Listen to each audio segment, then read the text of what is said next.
ang media na si Jessica Soho. Sinundan po ako. Inintay ako para ma-interview lang. Sinabi ko po ang lahat ng problema ng mga Aita, pati ang problema namin dito sa aming mayor. Alam po ninyo, iisa lang ang pinalitaw ni Jessica Soho. Isang salita lang. Ang dami kong sinabi, mayroon sigurong kalahating oras akong na-interview.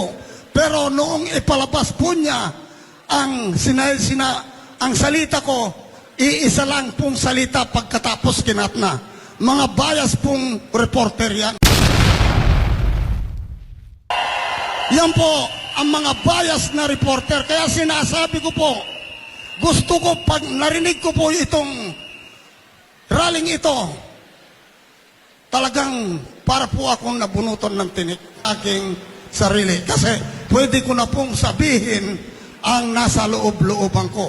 Pwede kong sabihin at ibulgar ang nangyayari na sistema po ngayon sa ating lipunan.